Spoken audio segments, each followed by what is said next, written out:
Joining us now, Democratic Senator from Connecticut, Chris Murphy. Is that how you understand it as well, Senator?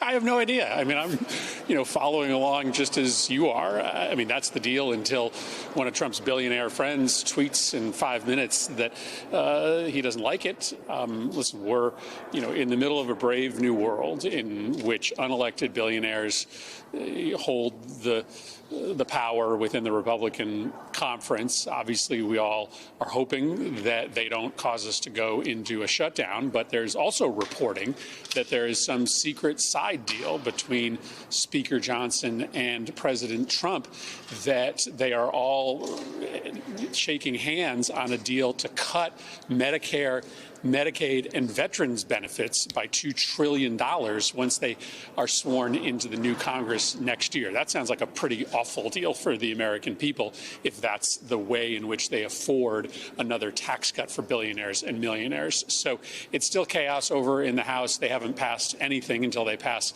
something, and we're all hoping that they don't shut down the government tonight. If there's a skinny CR that comes your way in the parlance of that building behind you, are you going to vote yes on it?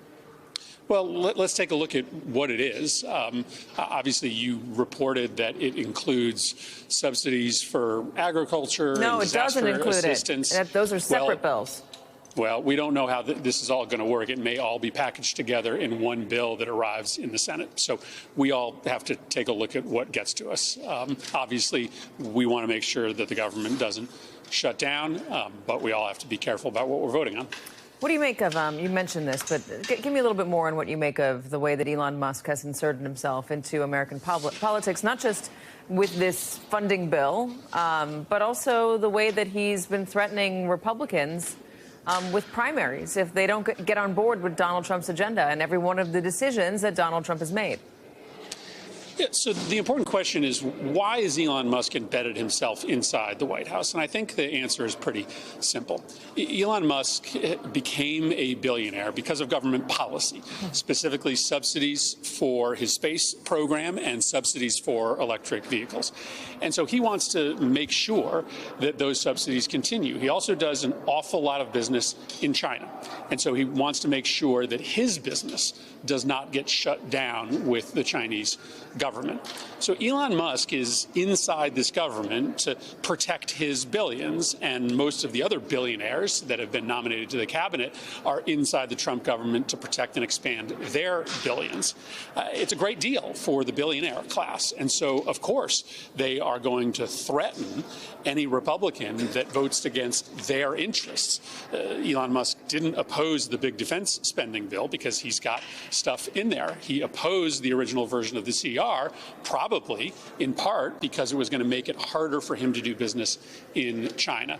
This is becoming a kleptocracy, an oligarchy, where a handful of very, very rich billionaires who have glommed onto Donald Trump's power are going to use government to enrich themselves and punish any Republicans who don't vote in accordance with their interests, not the interests of the American public, the interests of the oligarchy, the billionaires who are in charge. Voted for these guys. Elon Musk was very apparently on the side of Donald Trump. People saw it. This is no one's getting the wool pulled over their eyes on this. What do you say to that? I'm not sure. I'm not sure that anybody thought that Elon Musk and Vivek Ramaswamy were going to have this much power. Elon Musk endorsed Donald Trump, but lots of rich guys endorsed Donald Trump.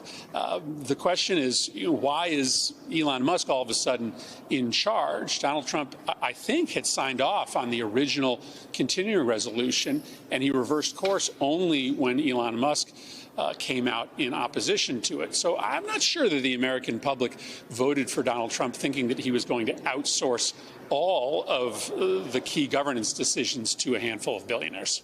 Can you get rid of the debt ceiling and also cut government spending at the same time? If you're going to cut government spending as much as Elon Musk and Vivek Ramaswamy say they want to do, why would you need to get rid of the debt ceiling? Yeah, listen, it's a good question, and I think you just have to understand that the billionaires want to cut government in a way that hurts regular people. They don't want to cut the parts of government that help them. I don't think you're going to hear Elon Musk proposing to cut the subsidies for his companies. What apparently was agreed to in the last 6 hours were cuts to what we call mandatory spending, and that is mainly Medicare, the program that takes care of the elderly, and Medicaid, the program that takes care of mainly very poor children in this country. So they apparently have cut a deal that protects the programs that help many of the billionaires, but cuts the programs that help a lot of ordinary, average, poor, and elderly Americans. I'm not going to ask you about what happened in Germany, but I do want to ask you about Elon Musk's endorsement of the AfD, the far-right German political group, on Twitter. This is in light of the German chancellor calling a no-confidence vote. There being new elections there in February. Very tumultuous time, not to mention what happened this evening at that Christmas market. Can you help me understand why Elon Musk would involve himself, as you try to understand it, in German politics in this way? Yeah, I really can understand it. AfD is referred to as the far-right party in Germany, but let's be honest, they are essentially a neo-Nazi party. At the core of their platform is the rehabilitation of the image of the Nazi party. They stand for lots of hateful things, including the mass deportation of anybody in Germany who is not born in Germany. One of their leaders' license plate honors Adolf Hitler.